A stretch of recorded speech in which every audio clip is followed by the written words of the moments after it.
Hey,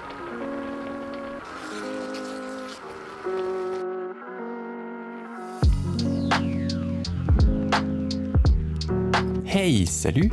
Ce soir on continue sur notre lancée de recettes rapides et faciles à faire avec des tteokbokki. Un plat coréen pimenté super addictif qui va vite devenir votre repas de la flemme. C'est à la fois très légèrement sucré, relevé, et cette texture, ça demande très peu d'ingrédients et ça se prépare en moins de 10 minutes. Je vous ai dit, recette de la flemme. Bref, les tteokbokki ou tteokbokki est un plat à base de tteok, des gâteaux de riz qu'on trouve de différentes tailles et formes dans les épiceries coréennes. De gochujang, c'est de la pâte de piment fermenté légèrement sucré, et de gochugaru, de la poudre de piment qui permet de donner un kick supplémentaire en bouche. Bien sûr, si le piment c'est pas votre truc, vous pouvez remplacer le gochujang par du ketchup. On va commencer par verser du bouillon d'ashi dans un wok et on lance à feu moyen. Si vous ne savez pas ce que c'est, je vous propose d'aller voir ma vidéo de la semaine dernière où je vous explique tout ça. Et on va s'occuper de notre sauce. Encore une fois, c'est très simple. Une cuillère à soupe de gochujang, une de gochugaru, une de sauce soja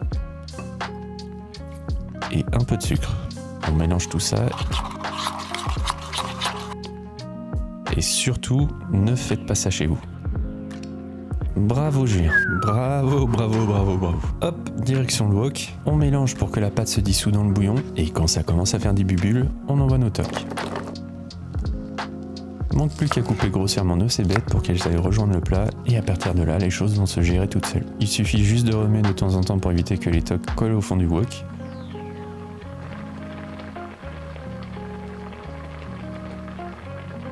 Lorsque la sauce est suffisamment épaisse pour vous et que les tteok ont la consistance que vous souhaitez, c'est fini. Moi perso, entre 7 et 10 minutes suivant mes préférences, le plat est terminé. Et ben j'ai même pas eu le temps de faire la vaisselle tellement c'est rapide. Ah oui, petit aparté, ne faites pas la même erreur que moi si vous utilisez une spatule blanche. Si quelqu'un a un tip pour arranger ça.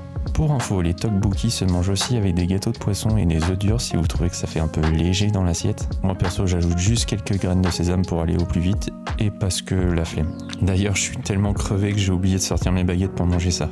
Allez, où on goûte. Oh la vache! C'est super bon et ça pique un peu. Je comprends pourquoi ce plat a tellement de succès sur les réseaux. C'est très rapide à faire, c'est épicé mais pas tant que ça, enfin si vous dosez bien, et ce très léger goût sucré apporte un côté on y retourne fort appréciable. Et je vous parle même pas de la texture des gâteaux de riz, il faut avoir goûté ça au moins une fois dans sa vie.